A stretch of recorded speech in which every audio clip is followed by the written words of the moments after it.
attacks. It makes him I don't want him to have panic attacks. What's wrong with Charlamagne? That will make him not want to do it again. Not the diarrhea. Then I gotta go to sleep wondering if my son gonna smother me. And I don't want him to have a panic. I just want him to diarrhea. Don't do that. No, not the diarrhea. He'll think he'll fly. You'll see him on Madison Avenue trying to fly over cars or something. Don't do that. The panic attack is what's gonna make him not want to do it. I promise you. Okay, panic attack. Yes. Yeah, Envy saying no. Lauren saying no. When did you I first don't think get you high? should do it.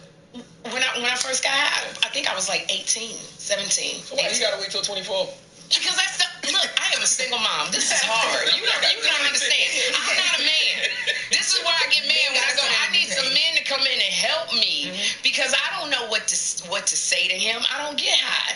So when he came to me and was saying that, I was just like, I didn't know what to say. Yeah. The judgment, I don't like Charlamagne. That's why I was telling you. Well, when he's 24, me and Uncle Charlotte take him to Atlanta Strip Club, Magic City. Well, thanks a lot. Oh my gosh. We got the last part. I'm gonna just say, can y'all let him intern with y'all and then do what you will? I won't even look. I'll just close my eyes. But you would never say that in Bad Boy Records.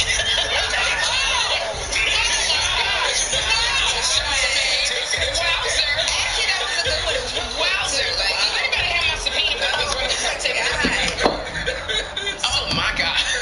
So single mother life for you, like what other things are you figuring out on your own? Are you single mom, like there's no communication anymore with your son's father, or? Well, I mean, we communicate, but now we don't as much because he turned 18. Like I don't have to pay child support anymore. I don't have the court paper said I have to tell you everything that's going on with school. I don't have to do that. Now it's up to you to call him to check on him. That's not my thing. I've made you look good in his eyes. Now it's up to you to keep that going. That's not on me. I've never talked about his father badly in front of him. Now, when Jeffrey left the room, there was a different conversation. There's a lot going on at one point. Yeah, so this is on you now. It's on you to talk to your dad. I'm not in there. What things do you do on your own with your son that you're like, man? All of that, trying to teach him how to be a man. I don't know how to be a man because I'm not a man. I don't espouse that belief of, I can be everything for you. You don't need no daddy. You need a man in your life. A boy needs a man, especially in this day and age. A young black boy needs a black man. Because men, what they do to my son, because I'm not allowed to say his name, he told me don't talk about him. But what they do to my son is they say, look, go look me in the eye, shake my hand. Give me your deepest voice when you talk to me. I don't know how to say that. What he gets from me now is he's like, you keep nagging. Because I feel like I only got maybe 12 minutes to give him the rest of life's lessons. And he's like, you told me already. And so I think with mothers and boys as they get older, there's frustration. That's why they keep wanting to pull away. They're longing from that male energy. So when he's around my glam team, he likes being with them because they're just men. Are you dating? I'm single, so I'm out here. I'm open to I know your DM's crazy. Yeah. The way you meet. I never go in my DMs, so I really don't go in my DMs because the last time it was somebody that didn't have no finger, so it was missing his third digit. So I don't. Let me tell you something that's a deal breaker when you're missing digits. I need you to have a finger. How do you know he had no finger? Because I went to his profile, and I looked and he didn't have no finger. So Which finger though? it was the third finger. Not that you don't know if you really need your third finger till you got your third finger. I swear, what if this man was good looking, had a nice career, was a great man, he was gonna be the love of your life, and just because he don't got a finger? He don't have a finger. That's a big deal. Not having a finger because you need all 10 of your fingers. I'm just saying. If you want to caress my neck and you ain't got that finger, I feel emptiness. So that's only on one hand, though. Connection. Okay, that might be too connected. Once I saw the finger was missing, Lauren, I just didn't stay. That was God testing you. But it does as you get in this season, it's different now. Now I'm not looking at potential. When I was in my 20s, it was about, he got potential. I don't look at potential anymore. You have to be living your dream. It has to be your reality. You have to be in a financial place. And because I'm not here trying to help you move forward. So it just changes. If I bring you into my space, you can't be intimidated. You can't be like looking at it around going, well, there ain't nothing I can do. So it just changes a little bit. So how was shooting Straw? I know you loved it. 4 days shooting your brain. No, I didn't shoot it. I was 6 days. Oh, you was 6 days. You was 6 days. Taraji was 4. She was doing Fight Night at the same time, and Tiana was also doing the movie at the same time. And look, I was the only one that had time, so mine was 6 days. I had a ball. It was a different experience stepping into the Tyler Perry world. Break it down. Because I'm used to, doing a movie and it'll take weeks to do. I'm on location for a number of weeks. So even when Tyler had asked me and I wasn't available, I said, well, I'm trying to work it out. How many weeks do you need me? He said, I need you for 5 days. And I had never heard that before because I was one of the stars of the movie. But with Tyler, he's got a world that he lives in. He knows what he wants. He has a lot of cameras covering you. So when you go to a movie, they do a master shot. You go back and you wait till they turn it around and do a single shot. Then they got to turn those cameras around and do the other shot. Then they got to get a wide shot. Then they got to get a close up. And you're doing maybe 3 pages in a whole day. Tyler does not do that. He has a ton of cameras in, and they're catching shots. So when I'm looking at the movie, they caught shots of me. I didn't even realize because with so many cameras. So he can do 10 or 12 pages in a day, but he knows what he wants, and he gets it done. And Tyler's a man of his word, because I remember y'all, this had to be like maybe 4 or 5 months ago, you was asking him to put you in, I don't know if it was a specific movie, or why did I get married? I just remember you asking him to be in. Yeah, I ask everybody who comes if they can put me in something. Yeah, and he put you in. And he put me in the movie. He called me, he said, I have this part, and I want you to do it. And it conflicted with the talk show. You can't really take off, but they moved it around. I said, I don't care who sits in the chair. I need to do this movie. And we ended my show a week early so I could go and do it. But let me tell you something about Tyler Perry. He takes care of you. Now everybody talks about the money he pays you. Yes, but in terms of I walked into my trailer, you have to negotiate your trailer size from the front. Everything is negotiation, and I always negotiate. I get one less of what the star gets. So I get a big trailer, but I walked in my trailer and I said, "Is Brad Pitt doing the movie too?" I walked in my trailer. It was a double staircase. I had a kitchen. I had an office. I had a full kitchen. I was like, if I could take this refrigerator, it was a full size refrigerator. It was a bedroom. It was a walk-in closet. I had a living room, a family room, recline. I was like, I cried. I've never had in my wildest dreams. I never imagined having something like that. Where he put me up at, where I stayed at night. It was just, it was unbelievable. It was unbelievable how he did it. When I tell you, even on my show, he came and we did a giveaway show where Tyler Perry came in and he just gave stuff away. He paid the mortgage off for one of our guests. He gave a colleague of mine who's a comic who had a stroke, Bone Hampton. He was a Christian comic. Now he's in a wheelchair. He gave him $100,000 so he could figure out, so he had a cushion to figure out what he wanted to do. He just gave away. It was really wonderful what he did. He did that publicly, Yes, we did it on my show. Okay. What, you think you need $100,000? No, I just wouldn't want nobody to know that, because everybody be asking you for $100,000. They really do. They really do, yeah. That's the downside. But the beauty about Tyler, you have no problem saying no. He says no. That's right. Because when I had to pitch it to him, I would say to him, we had this. He go, tell me what you're talking about. No, like when you come to Tyler, it has to be very specific. It has to be very well thought out, and you have to have research. Because he says, okay, so if I do this, then what about this? How are they going to pay this? And I said, I don't know. I'm just coming to you asking for the money. I don't know. He goes, well, when you know it, then you call me back. Wow. So you have to be on your business. Can you speak about that real quick, Sherry? How important is it to actually say what it is? Because we live in a generation where these kids be like, you know what I meant to say. Yeah, I'm the you know what I meant to say. I think that we're in the age of communication is harder because we're in the social media age where you swipe and swipe and so you put in initials for laugh out loud, LOL. So people, you're not saying what you mean, and I think it's a big problem I don't know how to fix it because I keep trying to talk to my nieces and nephews and say, tell me what you're saying. Don't think I know what you're saying. I don't know if it's a life lesson that they have to go through because I had to go through to get it. Whoopi was very hard on me on The View. Tell me what you're saying. And I had to figure out and articulate. So that was hard for me. What was that like having Whoopi be like, yo, tell me what you're saying? All right,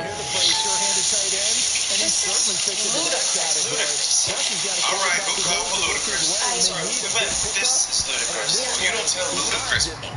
Oh, she was hard on me. Whoopi was very, very articulate. So that was hard for me. What was that like having Whoopi be like, yo, tell me what you're saying? Oh, she was hard on me. Whoopi was very, very hard, but she loved me. And she didn't want to see me go through a lot of stuff, which has served me well doing having my own show and dealing with criticism, being able to say no. I say what I mean on my show, but I'm grown, you know. I think that's why I got the success at this age, you know, because I know how to stand up for myself. I know how to say no. I know how to say yes. I know what I am bringing to the show and what I want to see.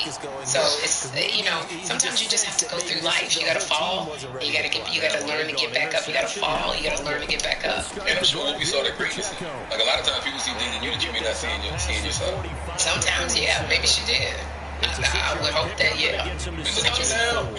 Yeah, I know, we came a long way. We came a long way from when you called me the Tasmanian Devil, Mr. Charlemagne, to God. That's the only person. Y'all remember that? They still remember that? And I don't know if you heard earlier when you started talking about yourself. He was like, damn, as soon as you said it, I don't know if you heard it. But you know, he still took a little shot at you earlier today. What are you talking about? Say? Exactly. What is he talking about? I don't know, but I'm with Envy. That's right. What are you saying? No, you gotta watch it. You gotta watch it. Okay, I'm watching. You be shady. What are you talking about? You just gotta watch it. I said you were pregnant. April 1st. Oh my gosh, you did. I used to work on every celebrity be confusing me with somebody. Y'all gonna stop this. Listen, got you right. Like, I'm like, wait a minute, what? To be a more Who the hell I speak with? Wait a minute. Who do you think I am? That's my calling card. I'm not getting pregnant. Oh my gosh. You said it was a joke quickly because you said you want to manifest that. I did. I want to. Yeah, because I found out I'm still in perimenopause, so I still can get pregnant. And when the doctor told me that, I was like, no, that cannot be, because at this age, here's the thing: men don't want to hear at this age. They don't want to hear that you've been celibate for 30 years. That's not nothing. If you in your 20s, men like to hear that. Oh, you a virgin? Oh, that's good. But when you dog on in your 50s, you like, I've been celibate for the last 25 years, waiting on the right one. A man will run as fast as he can. And a man want to hear, I can't get pregnant. What, you can't get pregnant? Oh, shoot. So when they told me that, I was just like, okay, this don't make no sense. So that was my April Fool's joke. And everybody believed it. But I cut it short because I don't want to manifest. That kind of thing. If I told y'all I was pregnant right now, if you had to report that, y'all would be laughing at me. No, you wouldn't. Why? At this age, Janet Jackson and you got Brian. Why not? Janet Jackson is, yeah, but no, and I love Janet. And she's Janet might have been older than you. Was she? No, Janet's 1 year older than me. Janet was 50. Okay. She was 50. Was she 50 or 55? No, I believe Oh, no. Yeah. I don't want to be dealing with, No, you can't do that. I'm not dealing with a 2-year-old. At this age, you have to have the energy and the stamina and the patience. You have to go through when your child goes, mommy, but why? When they have temper tantrums because they can't articulate. I don't have that kind of energy. At 9 o'clock, I'm winding down. Well, I'll tell you, Terry, you look good. I'll be honest with you, I didn't even know you was 50 until I looked it up just now. Yeah. I only looked it up because you... Because I said it. Yeah, I'm like, and I earned every one of these stripes. Absolutely. I don't know why. I said it yesterday when Taraji was here. Why would you want a young girl when black women age like this? It don't make no sense to me. I think, though, a lot of younger men, they do come to me because they do want an older, seasoned woman. Because I think we know what we want.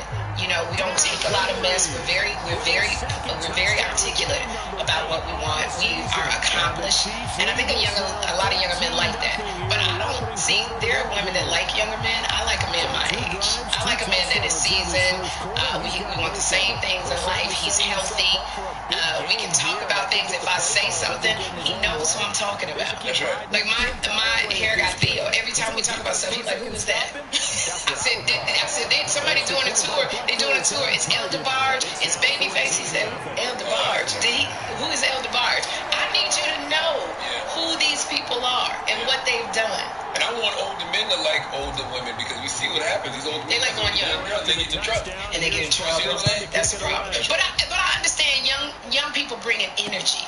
They bring an energy into your life. I would like to have a daughter so I can do a TikTok. I want to do a TikTok. Yes, I want a daughter because we'll do TikTok together. Because my son won't do a TikTok with me to save his life. We do a TikTok, he just walk out the frame. He just walk out the camera. Boys is different. Boys are together. Yeah, that's why I want a daughter. Like I was with Kadeem, DeVal's wife, Kadeem, and like she looks like she could be my daughter. Like I look like the cool, sexy mom next to her. And I'm like, we look good together. Did y'all do a TikTok? Well, no, but we was dancing together. We was twerking together. We got pictures. They look so good. You got no young interns? I do, and I'm into them. I do. So that's why. So we do our TikToks. They taught me the boots on the ground. Okay. Yeah, they taught me that. I know the Tamia challenge. Yeah, I know the Tamia one. So I'm talking Okay, about. if they keeping you a little safe though, they teach you like the things you should know at your age, not the like younger TikTok friendly stuff. I've been looking at it though. Some of that stuff too. Just at my knees. I'm like, You see the Papa Pussy Full Gold challenge? no, I ain't seen no. What? That doesn't come up in my algorithm. That's gonna show you. That's gonna show you. What is popped? Don't worry. Oh my gosh. Now, you've been very open about your health and your finances, right? Yeah. Why are you so open? Because most people kind of keep it to themselves. Maybe you feel embarrassed, but you've been open to discuss and you've been talking about it. Why? Excuse me, can I borrow $250? No. Have you heard of Grant?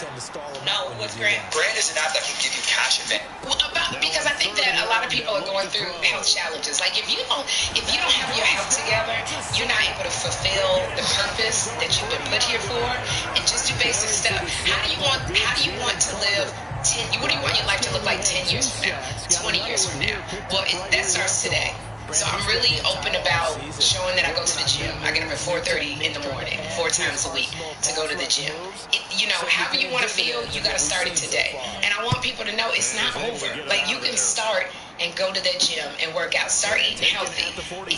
You're able to accomplish so much more. Your outlook on life changes. Your confidence changes. So I'm just really big. And diabetes is really big in our community. And I'm a type 2 diabetic. So I want people to know that life is not over because you're diabetic. But it can start and it can be amazingly wonderful. So I tell people, don't pray that the diabetes goes away. When they say, I'm going to pray for you, that it goes, no, don't pray that because having diabetes has saved my life. Having diabetes makes me look at everything that I put in my mouth. That sounded nasty. I just realized that. But it really makes me look at diabetes to save my life. Having diabetes makes me look at everything that I put in my mouth. That sounded nasty. I just realized that. But it really makes me look at everything. Wow. It makes me look at everything that I do, that I eat. It makes me go to the gym. I look at my son and I go, he still needs me. So I need to do things different. So that's why I'm so open about it. I really am. And they changing everything at the doctor. Like I went to the doctor the other day and they told me that I'm a 5.7. Something like right on the cusp. You right on the cusp. You pre-diabetic. Yeah, and they were like, come back in 6 months. And I'm like, damn. You need to start walking more. I work out 3 times a week. I'm crazy. So you need to watch what you eat. You probably eating starches. Yeah, you cut out white. Genetic. And you predisposed. Yeah, a lot of it is genetic. Yeah, but a lot, you can change that because you're over here on this side. You can modify stuff that you eat because once you come over to my side, there's stuff that you just can't have. Yeah, like what? Like, chocolate chip cookies. I'm addicted to them. I had to stop that. I had to stop drinking my tea with no sugar. I'm learning. I know, but I have to do it because otherwise my glucose level goes up. So then you're wearing a patch, so you can see, what your blood glucose level is. That's what that is. What do you think? It's just a white thing on your arm? You thought I had ringworm? Shut up! Don't make me say that. You thought I had ringworm? I'm out of everything. You thought it was ringworm? It is my glucose, my continuous glucose monitor, my free Libre. Haven't you seen my diabetic commercial with me skating around? Ringworm. I did want to ask you, did Via Law ever take you up on your conversations on your show? I guess that's who you was alluding to. When they said that's who you was alluding to, when they said she rolled up on you as when I said unnamed celebrity, it rolled up on me. Reported that a source had told me that it was Nia Long. Yes, did Nia Long take me up? Because I didn't say her name, but yes, it was Nia Long. Here's the thing. I don't know who Nia Long had me confused confused with. And what I appreciate, Lauren, this is why I love you. You did your research, you did your homework, and you pulled up a clip. The only time I've ever talked about Nia Long is when she went through with her partner, who it was infidelity, and I supported her in that she deserves to have a good man to be with her. And you pulled up that clip. So thank you for that. You handled that very well. So I have no idea. I think Nia Long maybe confused me with someone. Not a lot of black women on TV. It's not. I have no idea who she thought was shading her, but it was not me. I have no beef with Nia Long. I'm a fan of hers. We're grown women. We're both the same age, so like we can discuss it. That's why I invited her on my show. You know, and a lot of people say, well, why would you say something like that publicly? Well, number one, I never said her name. There was a lot of women that attended the Othello premiere. And number two, I'm a stand-up comic, so everything that happens in my life is material for me. And my stage, my comedy stage, is the talk show. So I got on stage and I just talked about it. And I said, you know, this happened. You wanted to know why I went to the bathroom. As I said, I went to the bathroom and had a meeting in the ladies' room. That was actually a joke with, you know, because climax, this is why I don't get with younger men. It was climax. Meeting in the ladies' room. I'm being and she says, don't test me, because I might slap you. Remember? You a DJ. God darn. If anybody. And so I said to Joe, Norman Baker, who's the head of the Hot Topics, he was like, that's funny. Everybody got it. And you over here going, I don't understand why she went to the was waiting in the bathroom. You and Jess. So that's what that was. That was a joke. But yeah, but I don't have any beef. I don't like to tear down people, but I honestly was just confused. And I also don't like when you touch me and you pull at me. I don't like that. Like grab me and spun me around. And here's the thing. I'm a really nice person. Yeah, and I just like you don't like when people do. Oh, that's what you meant. No. Oh my God. I hate him. Go ahead. You know, you shot the man. You never turned it off, by the way. Never. But now I can't unsee it. This is why I tell women, stop getting with stand-up comics, because you gotta sit in bed and they go over the same joke and punchline over and over, and you gotta hear that all night long. Charlamagne, your wife, God bless her, Lord, open up doors for her, bless her, just bless her, Father God. It could be a darkest moment. You could be crying. He's not gonna be sympathetic. No, not at all. I am sympathetic. I just wanted to bring some joy. That's a lie. No, but it's like when people tug at you, when they want to pitch you and they tug at you. It's like, so I'm so nice, but you can't confuse that. I'm a Chicago girl. So when that happens, I get, you know, then I go there. But I'm cool. I'm so cool. It's done. If Nia Long would love to come on my show, I would love. I'm a fan. We're both actresses. I would love to talk to her and just clear it up. That's why these beefs that come on social media, like, it's easily cleared up. So I would love something. And it's young girl behavior. Like, I wonder, because she's been around for so long. It's not. What could she think you said that would cause her to? I don't think it's young girl behavior, Charlamagne. Sometimes you don't see a person. You know, sometimes these things fester. This is what Whoopi told me, and this is why I'm very nice on my talk show. She said we were about to do a story. I wanted to do a story on The View about a certain rapper. The baby mama was asking for more money. Then something happened bad, and I wanted to blame it on this rapper. And I said, I want to talk about this. And Whoopi said, we're not going to talk about it. And I said, no. We got this platform, and I'll let people know. And she said, no. So Barbara Walters said, if Whoopi's not going to talk about it, we are not going to talk about it. And I went into Whoopi's room, and I said, why would you kill this story? It's very interesting. Everybody knows the rapper. And she said, let me tell you something, Sherry. She said, celebrities have long memories. And you know this. Y'all know this. They have long memories. You have a career beyond this show. And she said, and what will happen is you might go to a club and encounter this rapper. You're a black woman. We'd at least protect it. And if they get mad at you and want to do something, anybody going to do nothing. Now, Elizabeth has somebody goes to the club because she done said something, and he does anything, everybody going to be called. Producers, this plugin helps you finish your tracks way faster. Check this out. I'm going to start with this loop that I made here. Won't even do nothing to it. She said, you always have to keep that in mind. And she said, and you want to work beyond this show, because you're not going to be here for long. You're going to be working. And celebrities have very long memories, and you're in the business, and your career is important. And I just always remember that. And I'm a kind person, so when I come in stories, Lord, I always go, is it edifying? I would rather you be laughing with me going, that girl is talking about me today. That is so funny what she said. Rather than, I'm too old to be in a club and somebody comes up to me and goes, my name is, I heard what you said, and I'm not going to be having that. And you better not, first of all, I'm 50, I don't even know who you are. I don't remember what I said. And wait, did she just slap me? Like, I don't be fighting no more like that. So, it's like life is too short. I want to put out good energy on my show. I want you to feel good. I want you to know that when you come to the show, it's a safe space. If you don't want to talk about something, there's a ton of other stuff we can talk about. If you want the shady stuff, it's a bunch of blogs you can go to. And I think that people, even though they like that, they turn on you quick. They turn on you quick when you're always giving out bad stuff and talking about people. I think I have more fans that will stick with me if I go through something than not. So that's just the way I operate, and it has worked for me. God is talking through What did you just say that 3 minutes ago? No, he just always talking to me. Oh. And I did, yes. We've had a lot of conversations this week. And yesterday, everything you just said up in the combos on. yes. And yesterday, literally we recorded my podcast, the latest with On the Road. So before you came in here, and on my podcast, I was talking about how I talked to Guy yesterday. I was like, look, I hear you. I get it. I know what I need to do to dial back and, focus and whatever. And then you come in here, you're literally, it sounds better coming from you, though. You look a lot better, so. I done been pushed in the head. Okay, But I mean, when you're dealing with you understand. But there are people who do that. I just think that you have to go, you're going to have to answer to what you put out in the world. Right. And sometimes stuff, your parents even say that. Sometimes stuff, you can say it, but do you need to say it?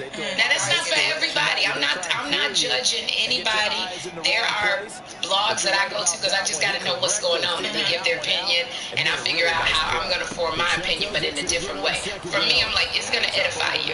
Is it going to add to your life? If it's not, then let's go to another one. But a lot of this stuff doesn't add to my life. Like, a lot of this stuff is like, there are topics, there's conversation, and then we move on. So, where's that balance? Well, what's your intention and what is your heart when you're doing it?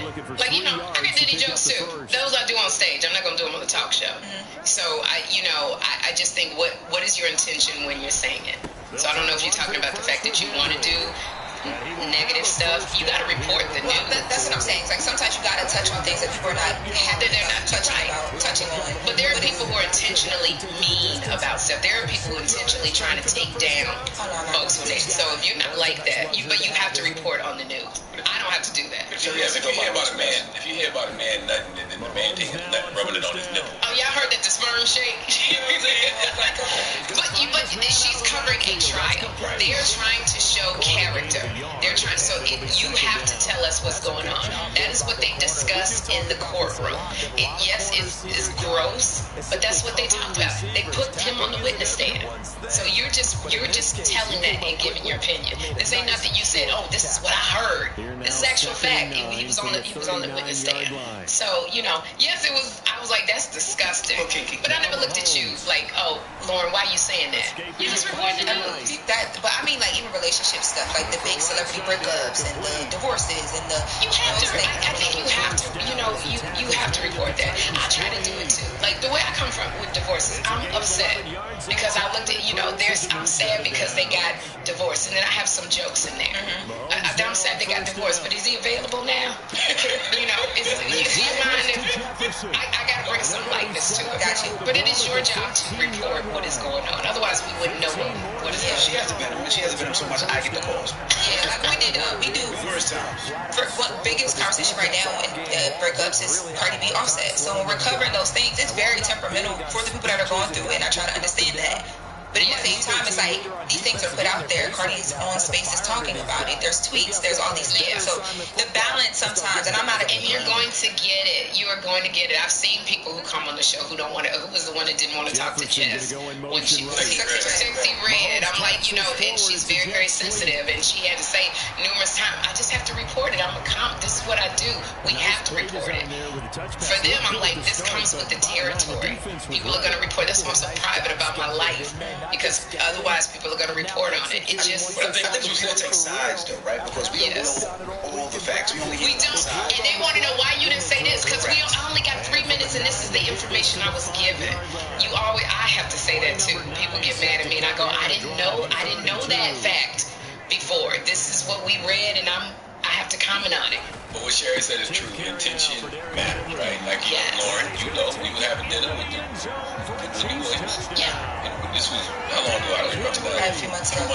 And Wendy said, verbatim, I think that I'm in the space that I'm in now because of how he's talking about it. That's pretty powerful. That's what she said. That's powerful. And she was like, well, and you wouldn't even talk. She was like, I don't know. I just think God. Like, wow. And for her to have that self-awareness then, I mean, now it's good, but. And see, now here's the thing: if no matter what I say about Wendy, it'll be taken out of context. So I don't get upset because I know my intention. I feel that's very powerful. And sometimes we get in a season of our life, we start looking back over stuff, and we're open more to hearing God. Yeah. The fact that she said that is pretty deep. Yes. Because that means that at night she's been laying there thinking about some stuff. Right. Now she has a plethora of fans who, if we said that, they'd be on us like on our asses about that. But Wendy said that. Out of her own mind. Lauren was there. And it was a deep feeling. You could feel the sorrow, like. Theo aired all the game-winning shots. But with this actually sauce, I don't know, but maybe I'd never seen her like that, and I was like, oh wow, I don't want to end up like that. And I would say this: sometimes I remember my girlfriend said one time she didn't let the Real Housewives be played in her house. Her kids liked it. And she said, I don't want that energy in my house of always arguing. People not with their man, because I don't want that any kind of seeds to be planted of energy in my house that I'm arguing with my friends, and so she wouldn't. So I feel like sometimes when you're in negative space all the time, negative energy seems to find you. That's like how it is with Straw. It's the same thing with Straw. Like this girl, Taraji, her character, it was always negative stuff, and so everything. You see these people that can't catch a break. It's always something negative finds you.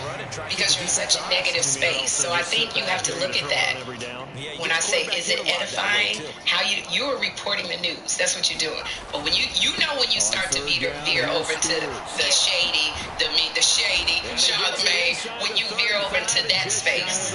Because God get on me all the time. I'll veer over and he'll go, stop. And I'm like, but it's funny. Yeah, but it ain't for me. Now I'm not going to open up a Bible and do Malachi. No, I'm funny. I do dirty jokes. I talk about people. But I can feel when I'm veering over into the. I know you gotta go. Your character in Straw brought you up. It's such because we're talking about women in all these spaces, right? Your character is such an advocate for Black women in distress. Yes. In real life, where does that come from for you? You know what? I feel for women who go, I don't get along with other women because they treacherous, they this, they that. That's what you draw into your life. I'm a big believer. What you speak is what comes to you. And we cannot exist without other women. We really cannot. Like, our strength comes from women. We change the world. I know when I was going through my worst moments, when I would be on the floor crying, it would be my girlfriends that would pick me up and hold me. Like, who would encourage me, who challenge me, who get on me. Women. So if you don't have good female friends in your life and you think they're treacherous and you think they're trying to get your man, then you need to let them go. And also you need to look at yourself. Because what is that saying? You show me the 4 people you hang out with and I'll show you who you are. So if you feel like all the women in your life are treacherous, then what are you? Who are you? So I just think that women, we have to galvanize, because young girls, I have a heart for young women. They don't have enough role models, and they are looking to us to figure out. We have coping mechanisms. All the stuff that's happening politically, adults, we barely have coping mechanisms. Think about these kids that are out there. They got nothing. So they need to see positive women in what they are doing. We need more women like you. We need more women like me. We need more women we need more women like Meg the Stallion, who says, I'm going to go to college. Yes, I got this, but I'm going to get my education because I know I'm going to make a difference with this thing behind me, this piece of paper. And they want to go to college. When I looked at a different world, I wanted to go to college. So I think that we have to really reach back and help these young ones. Like, y'all have to reach back. There's no reason why y'all have not reached out and said, can we come and help? Well, you can't supposed to say his name. Oh, damn it. My son that comes anytime. Okay, I would like y'all have to reach back. There's no reason why y'all have not reached out and said, can we come and help? Well, you can't supposed to say his name. Oh, damn it. My son that comes anytime. Okay, I would like him to. He needs an intern. He needs an intern. I need somebody to help. That's what he needs to do, intern. Because, you know, he's on the spectrum. And so he needs some black men in his life to, you know, I had to teach him to take the train by himself. I deal with people way different than a man would. You know, so I tell him when you're on the train and somebody say something crazy, just get up and move. Maybe you might tell them something different. I tell him if the police say this, do this. And he said, Mom, they're not going to say that to me. I don't know what to say to him when he goes, they're not going to say, he's manifested great stuff, that's not going to happen. But you might say something different to him. That is the hardest thing raising kids, because you don't want to put that on them. If they feel that way and they have that positive energy, you don't want to take that away from them, but you still want them to deal with the reality. Absolutely. They have to deal with my reality and the way I'm a nurturer. Maybe he shouldn't be a nurturer. I'm a protector. You know, look, if somebody mess with you, run. If a girl mess with you, run. You know, maybe he's not supposed to do that. You might have different advice for him. You know, he obviously will talk to y'all more about brownies and all of that other stuff. He found a site that sells for $7.99. So y'all can tell him something different. I didn't know what to say. He sent me the link and everything. The dispensaries right here. Okay, see, there you go. Charlamagne owns part of it. Please don't tell him that. I'm not going to give him that. Oh my gosh. I want to end with this last question, Miss Shepherd, because you have been here preaching. I mean, you do not know how God has been talking to you. Oh, wow. But now, there is a generation of women watching your show who feel seen and heard. So what do you want the Sherry Show to represent in this messy, meme-driven media landscape? I want the young brown girls to look at me and say, it's possible. I can do that. I think you got 3 shows out with 3 black women running them. I don't know if you're going to see that again in this temperature. But I want them to be able to look at us, look at me, and say, I can do it. You know, that's why representation matters. People keep saying, no, we all won. No. I saw Oprah Winfrey doing it, and she looked like me. We had the same kind of hair, sans the wig. We had the same kind of hair, her skin color. I saw Stephanie Mills in The Wiz, and I said, I want to do that. It matters. And so when little girls look at me and they come and see me, they call me auntie. I'm like, yes, you can do this. There's a space for you. I want you to feel like there's a space. I want you to come up to me and ask me for advice. I want you to get ready because it's there for the taking. The money is here. You just got to be ready. So that's what I want to impart. It's doable. It really, truly is. But you got to do the work. So I think a lot of social media people, it comes at them so fast. And when the crash comes, they're not able to rebound. You know, so put in the work, and it'll happen. Sherry, check out Dave, can I tell you, I'm also going to be at NJ Pack, Kim Whitley and I. The Two Funny Mamas, 3-time NAACP Image Award winning podcast. Two Funny Mamas. We're going to be at NJ Pack at the North Shore Comedy Festival June 20th. And then we're going to be in Philly. I'm going to be in Philly July 11th at the Riverside Casino. Is it the Riverside Casino? The Rivers Casino, because I'm about to go on tour and do stand-up. But Kim Whitley and I are the only comics who can stand on stage and do 2 hours of comedy, improv. I don't know anybody else who could do it the way Kim Whitley and I can do it. So come for the shenanigans. That's right, New Jersey Pack. That's June 20th. And I don't be preaching. I'm funny. I'm funny. Sherry Shepherd, ladies and gentlemen. Straw, Netflix. It's the Breakfast Club. Good morning. They barely talking about that motherfucker, man.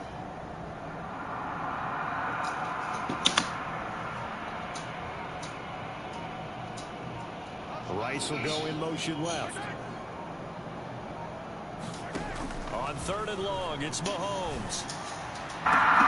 Fuck me, man! And the Titans are going to take over at their own 30-yard line. And Charles, that's now 4 interceptions over his last 3 halves of football, because remember, he threw 3 picks last week. Starting to wonder if maybe defenses and those coordinators have identified something on tape with what he's doing. Maybe a movement, maybe the way he's moving his shoulders. Who knows what it could be? He could have a few tells out there that they're keying in on and allowing defenses to get to the football a little bit faster. People steal signals. Maybe sometimes they can figure out what the quarterback's doing just by his movements. Over the middle, hauled in by Pierce. And he slips up past the 45 before being tackled. Now Tennessee going to use the second of their timeouts, as they'll stop it with 17 seconds to go in this first half of action.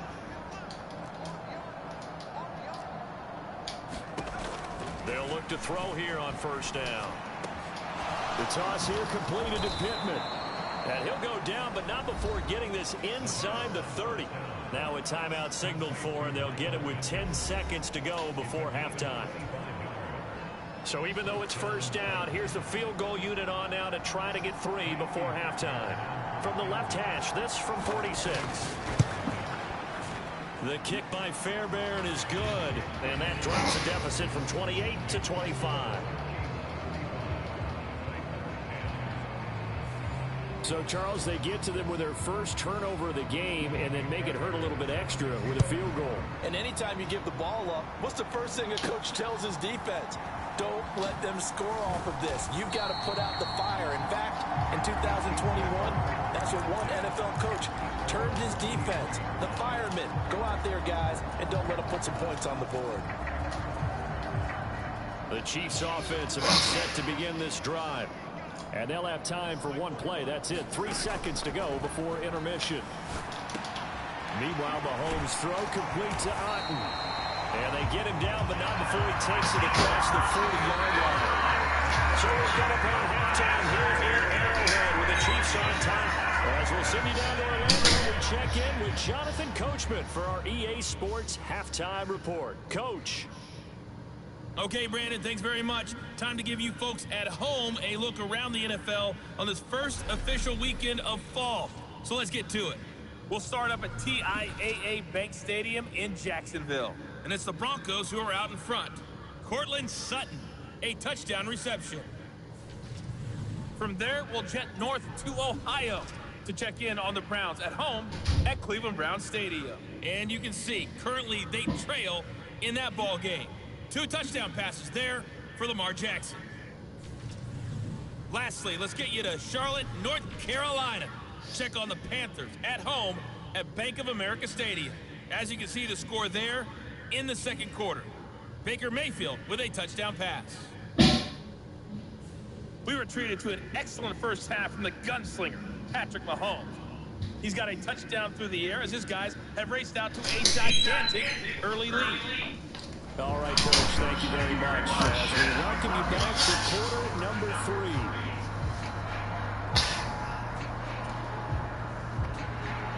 Ready for the start of the third quarter. The Chiefs have the lead and set to receive the football. Taking it about the 1. And not much happening on the return as he'll get this to about the 23.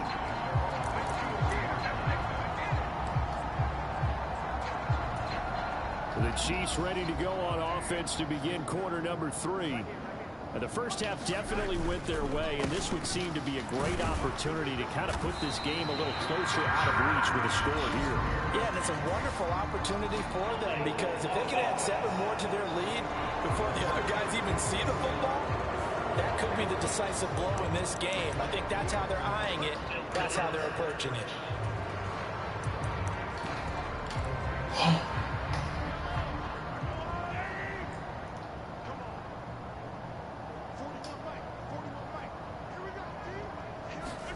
Working from the gun, Mahomes.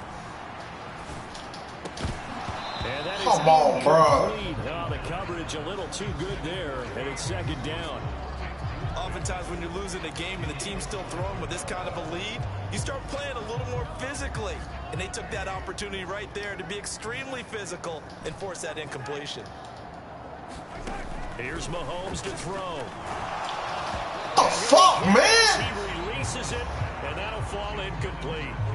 They don't get the hook up there, but you really have to marvel at how precise he's been throwing the football these last couple weeks. Oh, that's the perfect word for it, precise, because if you're at 70% or better 2 weeks in a row, you have a job as long as you want one in this league, won't you? I mean, let's face it, it's not just West Coast offense either. He's putting the ball downfield as well.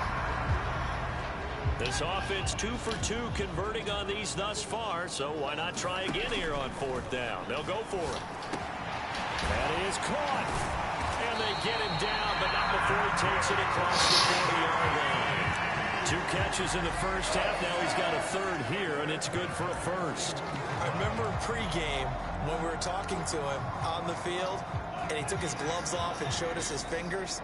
A few misshapen ones in there, and now we know why, trying to catch those types of bullets. That was a dart. Yeah, even for a talented receiver, those are tough to hang on to. 52 yards rushing for him now in the ball game. From the 48-yard line, here's 2nd and 4.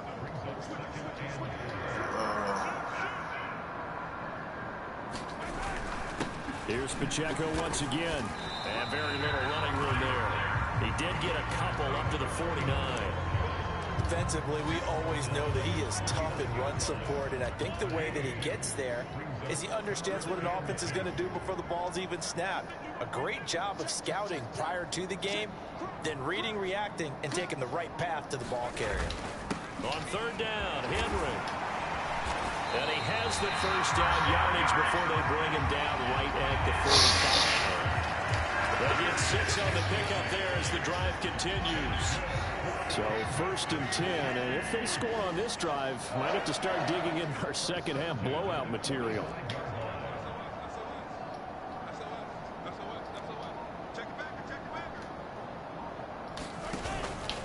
Henry up the middle. And defensive back Jamal Adams in on the stop.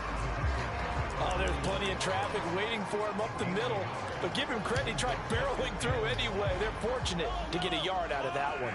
2nd and 9 from the 44. Throwing now is Mahomes. This one brought in by Jefferson. They'll wind up getting 7 on the play. And now we've got a 3rd down and 3. One thing you're hoping for when you run drag routes, you're able to hit a receiver in stride, and he can pick up a lot of yardage after the catch. But in this situation, the defense was effective, able to stop him before he could get a good head of steam going. And he will have a Chiefs first down as they're able to get the 3rd down conversion. Looks to me like maybe there's a little attrition setting in with this drive, because when you see that type of a run, I get the feeling the defense gets a little bit tired. And that's the last thing they need, especially when they look up at the scoreboard. Mahomes throw complete there to St. Brown. And he gets it inside the 10 to the 9. Just his 2nd catch of the game so far. This one moves the chains.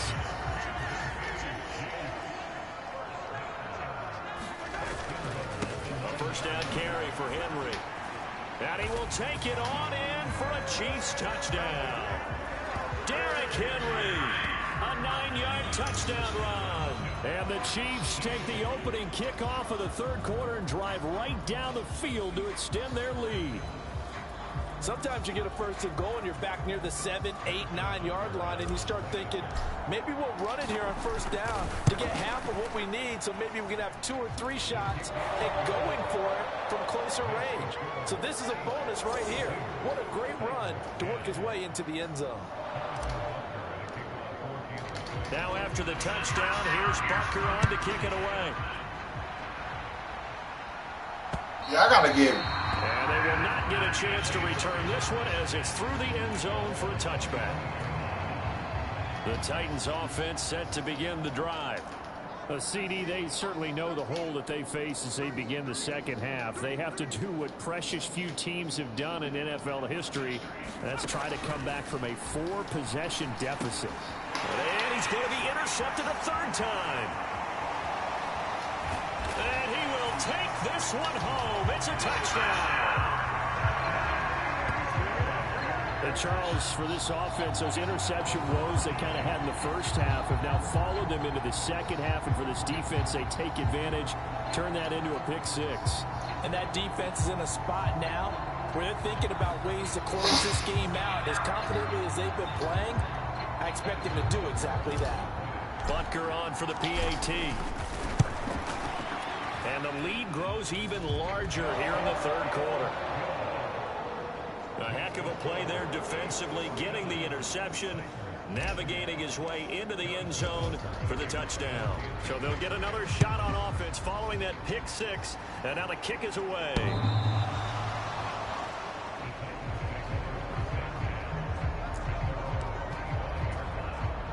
Tennessee offense about set and ready to go. Well, we're still in the third quarter, so there's some time to kind of clean this up and make it look more respectable. Now, a win, that's probably gone out the window, Charles, but I don't know. Do you look at this as a time to just improve and maybe start to look towards the future? I think you have to find something to play for, something to grasp onto until the clock runs out. But, Brandon, we've been around this game a long time. This is an outlier. You don't get many blowouts like this no matter how the game looks on paper going in. This one has turned out to be everyone's worst nightmare realized. Here comes third and about a foot.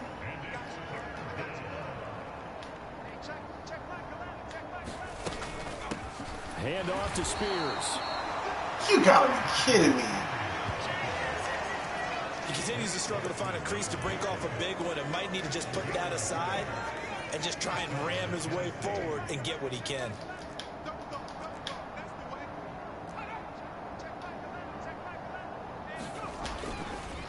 On 1st and 10, it's Spears. Takes it to about the 37.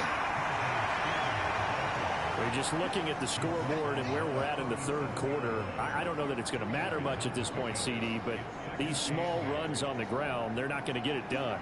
No, they're not. And right now, the guys stopping the run have been superior in this ball game, giving them no openings, no seams, and now they've got this game well in hand. Here's 2nd and 8. He'll get this one to Pittman.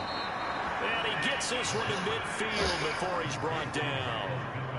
5th catch of the afternoon, and that gives him a first down. A lot of ground left to make up, obviously. A lopsided contest, and we're already in the third quarter. Now, they won't get it all back in one play or one drive. That's cliche, but it's true, Charles. If they can just maybe get plays like that and get a little momentum built, they can get the scoreboard a little closer. And can you add some blinders to the cliche, meaning keep these guys from looking at the scoreboard, because that doesn't help them at all right now. Their focus needs to be on finishing every drive with points and playing mistake-free football from here on out. Timing is so important on a route like this because he's going to line up out right and then cut straight across the field. I think the ball might have come out a count or two too late, because by the time he was able to secure it, not much of a chance to turn it upfield. 2nd and 3. He's going to hit his man out of the backfield, complete. And he gets this one inside the 15, just a yard or two shy of the 10. Getting it to him in space pays off big time. That winds up going for 31. They'll stick with the passing game as he looks to throw. Under pressure, and he'll go down back at the 26-yard line. The defense rising to the challenge and setting him back on the sack. Well, collectively as a defense, Charles, I think if you get 4 sacks a game, you're feeling really good. Now they have 6 as a unit. And that type of a number is just staggering because there's so many ways to try and counter. I know they're going to the tight end. They've got no answers for this unrelenting pressure coming at their quarterback. That's good. The completion there for 7 yards. And they're going to face an uphill battle here on 3rd and long. They really love to get him into one-on-one opportunities, and this is one way, work him out of the slot and create a mismatch. Who's going to cover him? Corner, safety, linebacker? He's got a way to beat all of those positions. Oh, shit. Meanwhile, on 3rd down, they take a shot at the end zone, but it's incomplete. I know that we've seen their share of struggles, and the quarterback's been hit a few times in this game, but this one can't be put on the offensive line. They gave him plenty of time to throw the football. I think ultimately he has to be a lot more decisive in his decision-making and get rid of it and find an open target.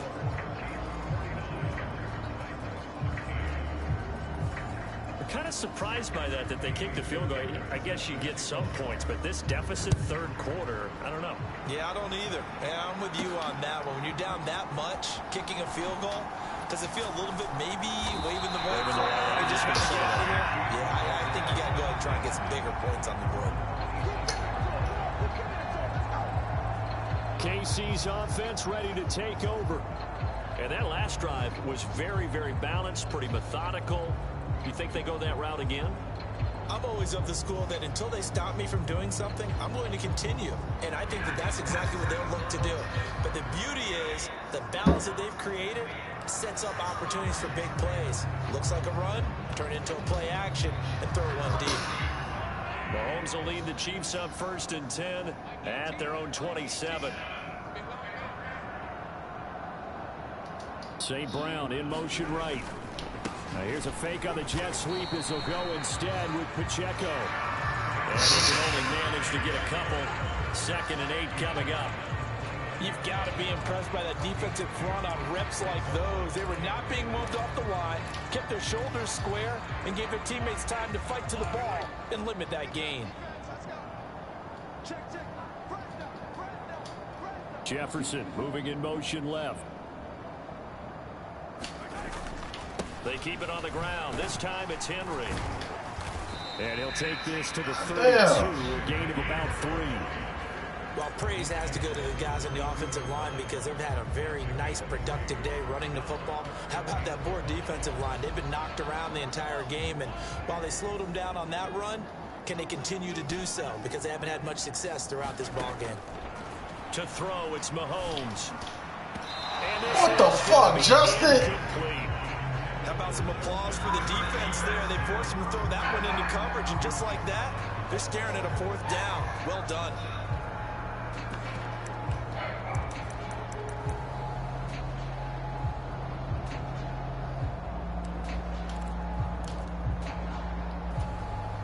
They've been brilliant, perfect on 4th down so far. 3 for 3, and they're going to try again here. They'll go for it. It's Mahomes. Flushed out right. And he'll go out near midfield at the 49. A curious decision to go for it, but it pays off for the 1st down. If there's one thing they are lacking in, is confidence. They took a big and maybe unnecessary risk going for that 4th down. He put them on his shoulders, though, and paid off the big-time gamble.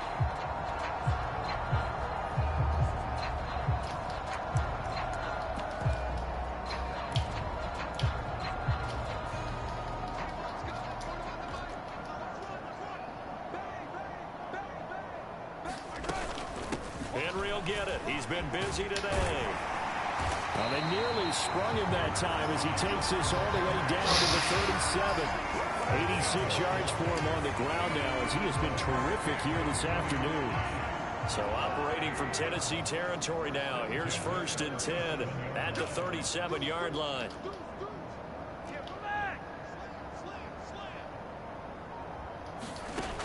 Out of the gun. They'll look to throw. That one caught by Rice. And they're able to get this one past the 30 down to the 25. 11 more yards that go around, a 1st down as well. This offensive game plan has just been sensational. I mean, when you think about all the different ways they've gotten their receivers open so far, it's really been impressive. Scheme, design, execution. Mixon with a 1st down carry. They get him to the ground right on the cusp of the red zone after a pickup of 5 or 6. That's a strong pickup right there on 1st down. And as this drive goes on, we're seeing an offensive line and running game imposing its will. From the 20, here's 2nd down and 5.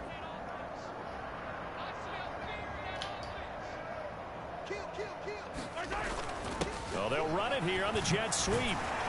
Oh, and this one, may need to go back to the drawing board. He's going to be swallowed up right away.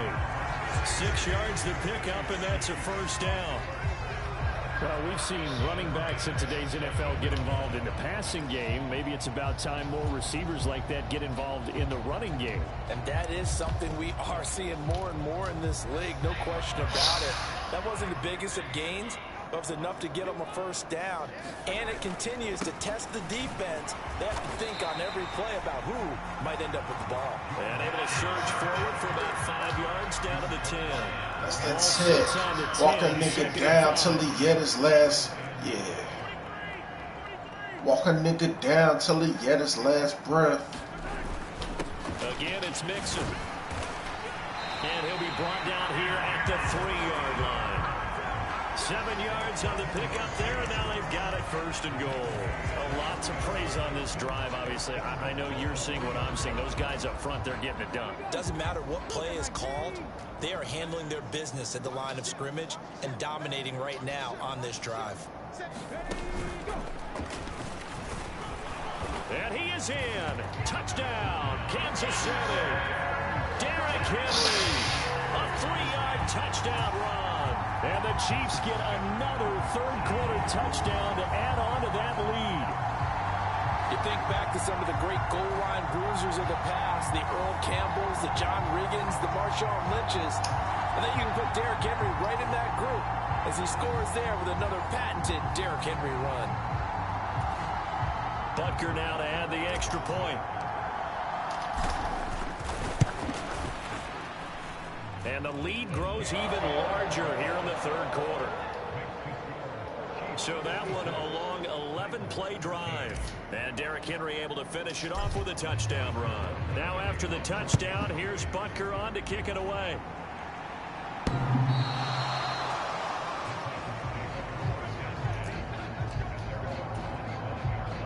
Trying to get one more in here before the quarter breaks. Now Spears to begin the drive. And he'll be taken down after a minimal pickup, and that will take us to the end of quarter number 3. We have played 3 quarters. You're watching the NFL on EA Sports. We're back now in KC. Here's a 2nd and 7. And this is a blowout so far as we get set. How do you tackle? A very one-sided affair. 9 yards to pick up there, and it's a first down.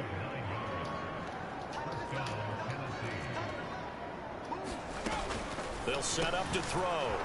It's a short one here, complete to his tight end. And he's dropped right at the 40. Gain of 3. One thing I think that's safe to say defensively, the tackling's been really good. And because of that, it's been very, very hard for them to move the ball because you're not getting the benefits of run after catch. They're tackling them almost on the spot. That means you have to run extra. And nothing but green grass here, middle of the field. Touchdown, Titans. Mooney is a bad motherfucker, 60 man. yards. And the Titans get a small measure of revenge as they cut into this fourth quarter deficit. Extra point by Fairbairn, up and good as they make the score just a slight bit more respectable here in the final quarter of play.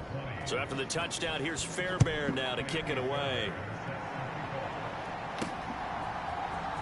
This will be brought out from the middle of the end zone. And that decision to bring it out ends up not being a good one. Costs him about 5 yards as he's tackled at the 20. And now here comes Kansas City. They're looking at a 3rd straight win here if they can hold on.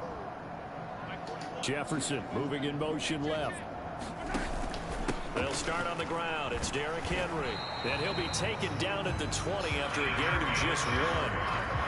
Run blitz there defensively, something we might see more of here in the fourth quarter. I think we'll see a lot of it, and the difference between that and a pass blitz, you're trying to get to the quarterback. You're trying to scheme someone open who will get to the QB and make sure he gets on the ground. In a run blitz, you're actually trying to cover up gaps, trying to cover up holes so they can't run the football. They're unable to connect, but a late flag comes in. And the contact may have come too early. Well, CD, that helps the home team as they try to erase this deficit. Give them the penalty for pass interference on the defense. Yeah, and they certainly haven't been happy with what they've seen so far, have they? They're certainly hoping that that call now might get the fans back into this one. Jefferson moving in motion left. Pacheco gets it up the gut. Oh, a nifty juke there. Not much fun for a guy trying to tackle it. And he'll be taken down, but not before he works it past the 50. So that run play nullified by the holding call on the tight end. Yeah, I just think he needs to get off the ball a lot quicker and get into the block a little bit more effectively. Then he doesn't have to reach and grab and try and hold on. He'll look to throw. Throw to St. Brown, complete on the left side. And he gets us to the other side of midfield across the 45 before going out. That'll wind up a gain of 27 on the catch and run. There's a beautiful throw there, and he's been sensational the entire game, moving it around, spreading it, hitting the right guys. And look, under normal situations, partner, I would expect him to come out of the game now. They've got it in hand. But you and I have been around this league a long time, and every time we ask head coaches about it, hey, why don't you take your quarterback out when the game's in hand? They just got to give us that look like that's what he's paid to do. So it's a very unusual situation. I want him out. They tend to leave him in. They'll get this one down near the 20-yard line, just shy of the 20. Two chunk plays in a row. The last one was over 20 yards, and so is this one. Still throwing the football here, even with the big lead. Yeah, I know you and I came up in a different era. We think about sportsmanship and all that. Other people think about fantasy points and getting their numbers. That's all they care about right now.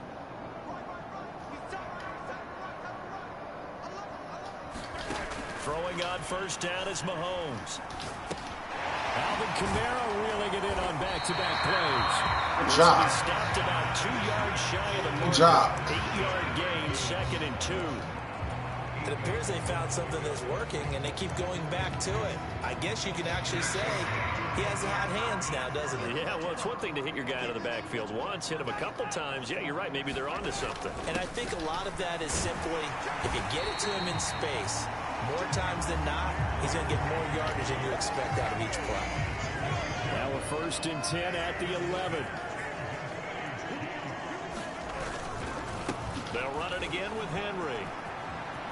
And he takes this into the end zone for a Chiefs touchdown.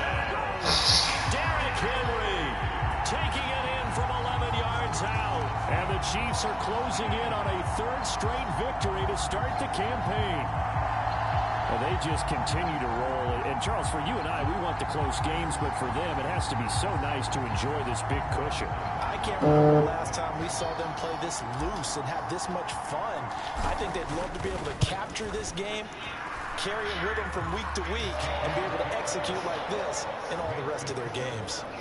Extra point by Butker is on target. And this one was over a while ago as they just add on to that big lead.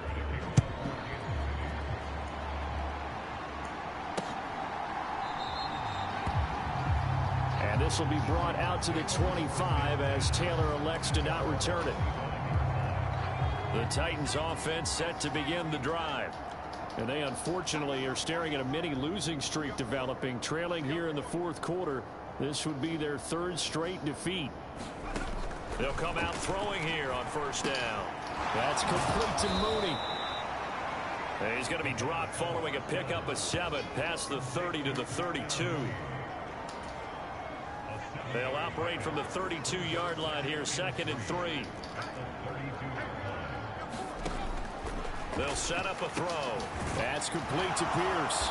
And they get him down, but not before he takes it across the 40-yard line. 7 catches for him now, and this last one, a 1st down.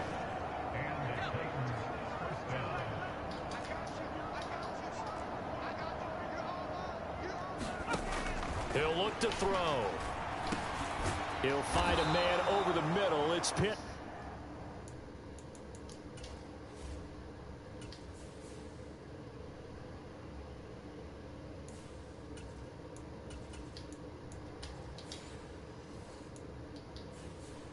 And that's good for a pickup of 10 yards.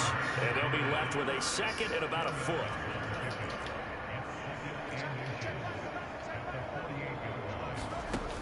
Back to throw again. Come on, Sneed. Complete. And their struggles continue here. The Titans on 3rd down. They're hitting at 60%, 6 out of 10 thus far. They're looking at 3rd and a few inches. Again, he'll drop to throw. Work in the middle of the field, and he's got a man complete. And he will have a Titans first down as they're able to get the third down conversion.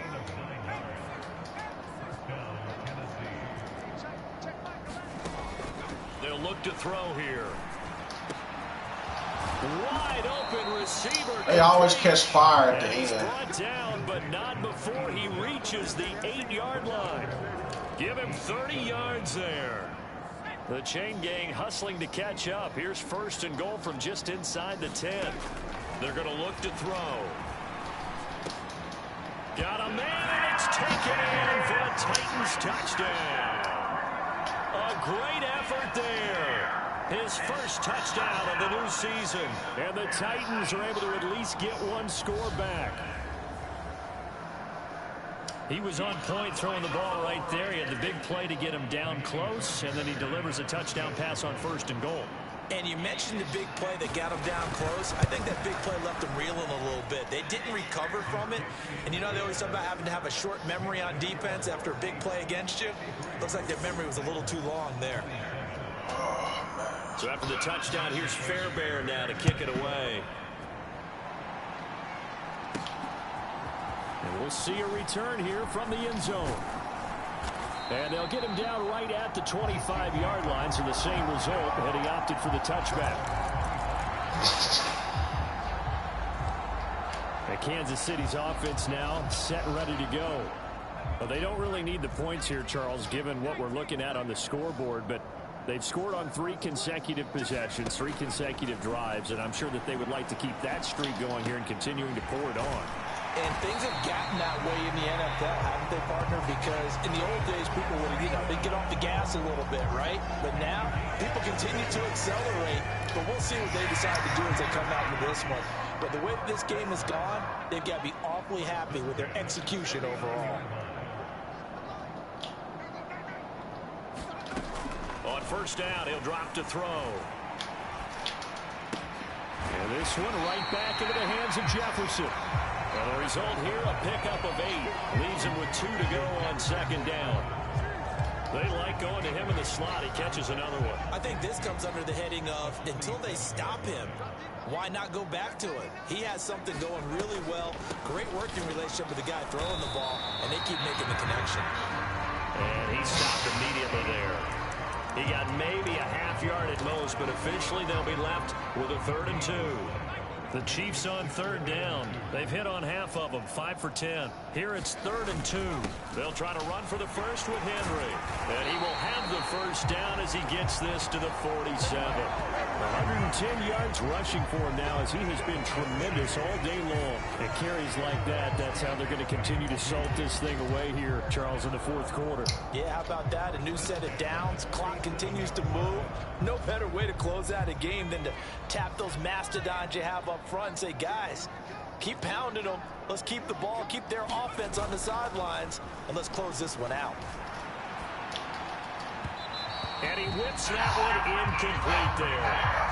Well, up big here in the 4th quarter, up really big. That pass and incompletion, I don't think they needed the completion, but Charles, this is an offense right now that they're just having fun. They're clicking on all cylinders. Yeah, you're right. They didn't need a completion. They certainly don't need any more points, but they're not going to turn them down. They're going to continue to run what they have in their playbook, and they still want to run it efficiently. Come on. That is incomplete.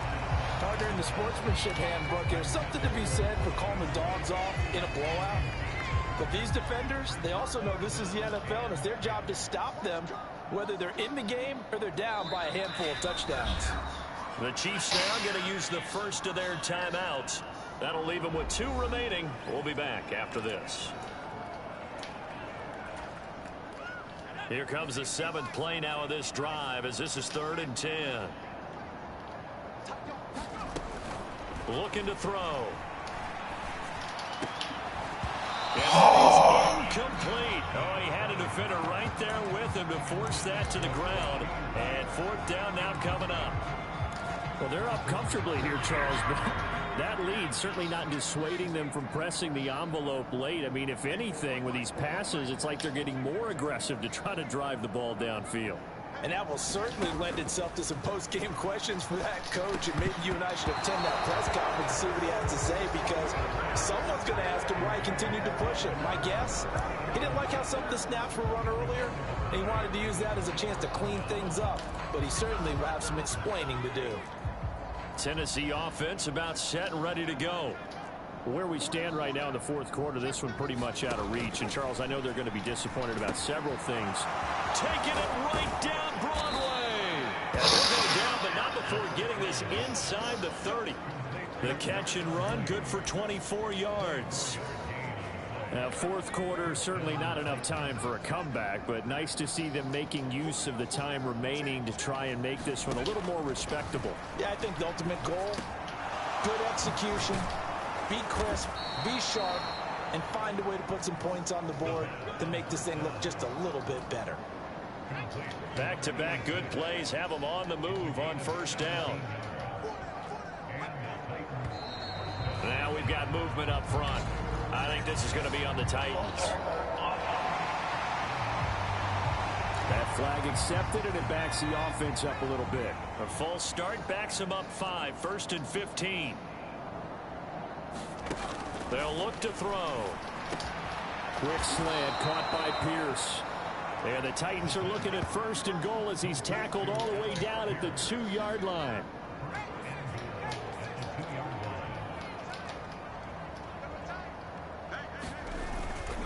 Off the play fake, he'll look to throw. And he's going to be dropped.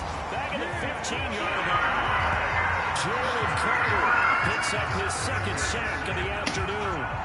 Guys with his time in the pocket aren't supposed to be getting hit like this, and you know an intense conversation with the offensive line is going to occur after this one. Might not be from him, but the offensive line coach will have plenty to say about this game. Here's Spears on 2nd down. Shrugs the tackle. Nice. And the stop will come inside the 5 at the 4. 3rd and goal, trying to make that scoreboard at least a little more respectable. He'll drop to throw. Oh, that's fucking crazy. In the end zone, touchdown, Tennessee. Alec Pierce from 4 yards out. And the Titans are able to claw one back. Well, that's just how they drew it up, CD. His first read was there, got it to him quickly, and into the end zone. Absolutely excellent execution by all involved. The coordinator got the amazing plays and take Ken's money. Quarterback let it fly as soon as the target came through. His guy hit a nice catch. Just how you draw it up in practice and then execute it in the game. Nightcap doesn't happen without you. So please subscribe or you're going to make the score just a slight bit more respectable here in the final quarter of play. Colorado coach Prime said he was hurt by reports that said his son Shadul was unprepared during the pre-draft meetings with NFL teams, but he also isn't buying the validity of them either. It did hurt, but the Bible says God uses the foolish things to confound the wise. There are some foolish stuff that went on, but that gave them something that they needed. Like that edge that Tom Brady had, it gave them that edge that you had. It gave them the edge that you have. Folks said we weren't going to be nothing, but we had to prove that. It gave them that edge that needed both of them. When you sit up there and say something like, he went into the meetings unprepared, like, dude, you were saying this.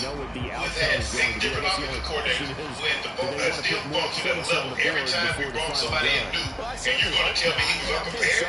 You're going to tell me he had a headball? Anybody that knows my son understand he's professional. He's going to go into the meeting with his headball on, y'all. Let's get to the airport. And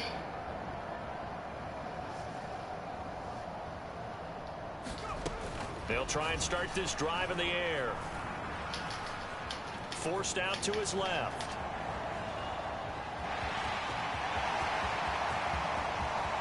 And he gets us to the other side of midfield across the 45 before going out.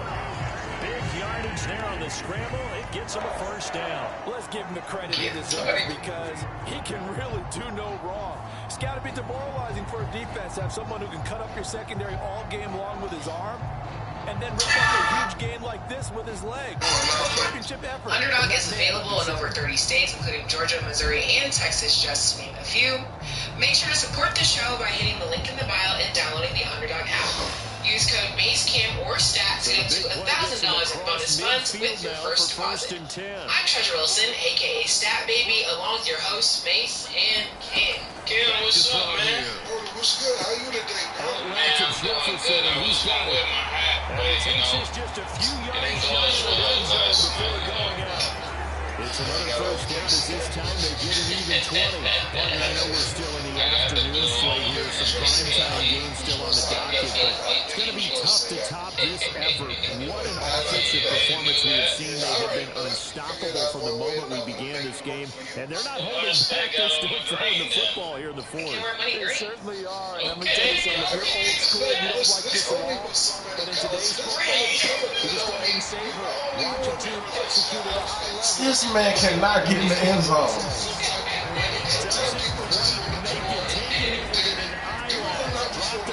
I will tell you, just one word keeps coming to mind from watching them this afternoon. That's impressive. They've been impressive from the opening kickoff. They haven't won here even into the fourth quarter. Now whistles coming in. We're going to get a timeout here by the offense. That's going to leave them with just one remaining here in this fourth quarter. So guys, I went to my first first and goal, and they are wasting and they little had time. my feet on the wood, so I was on the floor by the ring. I see you. It was fire. Yeah. They cleared you with a chip? They was hitting their heads on the side of the thing. It was scary. My friend was not happy to be there. Pass Like, I want to incomplete, see but the flag in the backfield, and this see might be a sweaty men roughing hitting call. each other and stuff like that, because that's what it is. But I had a blast. I thought it was super fun. That's funny, man. And trailing here in the fourth quarter, and that personal foul only adds to the hole that they're currently standing in.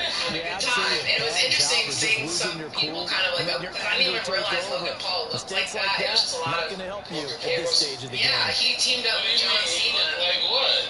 He was just bigger than what I remember. Because I can tell you, I had the whole Disney image of That's this. what he called. Like, And the carnage continues. It's another touchdown. Yeah, I had a great time. So thanks to Now it's the looking Force incredibly Teams likely Fire. to be a 3-0 start to this So- season. That is obviously excellent. 2-0 is one thing. 3-0 you Yeah. really have to know. And now they're serving notice to the rest of the league that they're a pretty darn good football team. Confident, They ain't ready yet. aggressive, They attacking don't at all know. times. This looks like a team that you're going to have to deal with. And guess what? Behind closed doors, they're trying to figure out ways to get better. Extra point by Parker is on target. And this one was over a while ago as they just add on to that big lead. Speed? Yeah. These niggas know how to pick out who's going to get the. Now after the touchdown, here's Bunker on to kick it away. Taylor now from the end zone. Unable to corral him, he fights through. Solid return, pretty good field position. They'll start at the 32. The Titans offense set to begin the Because I know drive. we're going to wait for We Cameron said at halftime that they would Savage's need a debut, nearly but like, perfect if you second guys half had to to do a erase that little bit, deficit because that I they were remember facing, I think it CD. was But Travis Scott unfortunately, the actually second busted half Cody has Rhodes a pretty year much been a ago. carbon Would copy y'all of the do it, first. or how you feel Yeah, that about early it? lead was almost insurmountable the way their opponent was playing. And Parker, they do have some good news, though. Throw the money This one is getting close to It's being over. like And they're trying to hit the Ted reset button starting tomorrow. Go out there From with the the 35, bag. here's second down and 7. So everybody got a price. That was the slogan. When I They'll do drop the it, throw. I would be like, He's got his man. It's Pierce. I'm like really His big game continues. 10 catches now and another first down. Manager used to be like Bobby Heenan, Slick, Luau Ben, Luau Rhino. It used to be managers. And they still got the managers. And his pass is intercepted for the fourth time today. Picked up by Justin Reed. And a return across midfield and a 46-yard line. So they've got the huge lead. Now they have another interception on the defensive side. Seems like everything they touch in this one, Charles, turns to gold. They have to be awfully happy right there to get what appears to be one more for the road. And help seal away one of their best efforts of the season. I gotta give some credit on that. I don't know. No gain on the screen there. They didn't get hurt in And now they're in the They hurry. were getting, I see the slashes, I see the cuts, I see the blood. Like, people say it's fake, but like, they're actually in there getting beat up. Like, that's why there's a video of me, because Johnson, yes, he's like being dramatic, but he was hurt. He's crawling on the ground. I'm like, damn, I really just watched John Cena get his ass beat. Like, that's not hilarious to see. It was him versus Cody Rhodes and Jey Uso. So they tagged him after a pickup of 8, 2nd and 2. The Chiefs quickly now going to use the last of their timeouts. That'll be their 3rd and final stoppage here as we step aside. Smoke Desert, West Side Gun. They got their own black wrestling league. They was on Tony Fleet talking about it.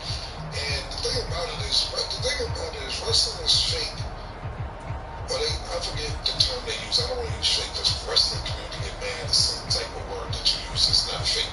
They still athletes. But it's more 2 yards to go, 2nd down. Wins. That's what is already established. But everything else is crazy. They'll look to throw again. I remember that it was staged. And it'll be intercepted. And the Titans are going to take possession here. It's a touchback, and they'll take over at the 20-yard line. That's a beautiful read there by the safety. It's zone coverage, so he's just going to sit back and watch. He knows he can't get beat deep because he has the end line to protect him.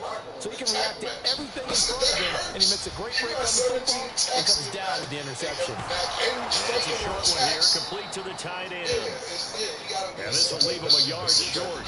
Nice pick. A lot of crazy because they love it. It like feeds off their adrenaline. Because I would never even do Fear Factor. I'm not putting my head in a box full of bugs. Like, I'm not doing all that stuff. Some people love it. Snakes. I'm not doing that either. Some people love that though. So shout out to people who 7 can do it. catches for him now in this last one, a first down. That's what I would do. Okay, so Mace, I know you got some colors on, but you know, it changes a little bit. We see that the Undertaker win. They can do so with their heads held high. What a performance by the offense, too. And really, Charles, just complete domination on both sides of the football here in this one. Certainly was, and I think both sides compete against each other all the time. They go to each other in practice, obviously a training camp for off-season. But on game day, you both want to show your best. And I think that's what we saw from both the offense and the defense, a complete team victory. So for the Chiefs, it's an ideal start as they move to 3-0 now on the young season. And they'll get another home date next week as the Raiders will come to town. Meanwhile, for Tennessee, the early struggles continue as they'll sink to 0-3. And they'll get a chance to redeem themselves at home next week. So that'll just about do it for Charles Davis. I'm Brandon Gordon. You've been watching the NFL on EA Sports. For more, log on to EASports.com. The Chiefs victorious here as we say so long from Arrowhead. Where exactly are you at? Standing, I'm gonna stick with Indiana. All right. Okay. It's standing out. I know OKC probably. Two answers. I don't know. We'll see what happens. I don't know at this point. So, the Undertakers win 123-107 in Game 2 versus the Pacers. Mace, regardless of how you're feeling, your team lost. What happened? Man, when I look at this team, you know, it seemed like they're gonna play game to game. It seemed like it's gonna go from Indiana winning first game, OKC win the second game, Indiana win the third game, OKC win the fourth game. It looked like they're gonna be going back and forth. But what I would say is it comes down to the point guard play, and every time that Halliburton doesn't have like a major game, Indiana is gonna be in trouble. The only way they could beat OKC is if Halliburton is heroic. Other than that, they really don't stand a chance because when you look at the defense that OKC is playing, it's just seeming like it's too much for the entire Indiana Pacers. You got different people showing up, but their numbers are too low to beat this team. You're gonna need like breakout games by Halliburton. Halliburton got to get at least 20 in order for them to win. Siakam got to have like 30 to 40 to win. So it's like they need a whole nother team to beat this team because the way SGA is playing, it just seems like he's a little bit better.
15th. Back in Houston. It's gonna be overkill. Lay it out with your head exploded. Leave a nigga dead and gone. There's no need to call the medics for him. If it's up to me, there won't be no daylight saving. I'm from Arizona.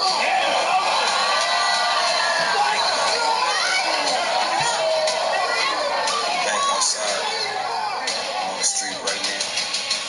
I don't see Calico stopping there. Ain't nobody scared of no aliens, man. Can you tell me why somebody would be scared of an alien? What have an alien ever did to anybody? We just scared of what they might do. They say Hitman gave him a plaque because he hit his first million. I give my Hitman an extra stack if he don't hit no civilians, man.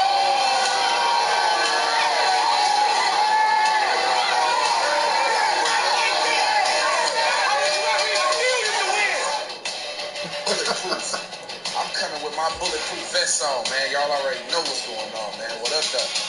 Houston, what's up? TBL presents Bulletproof. Calico versus Rum Nitty.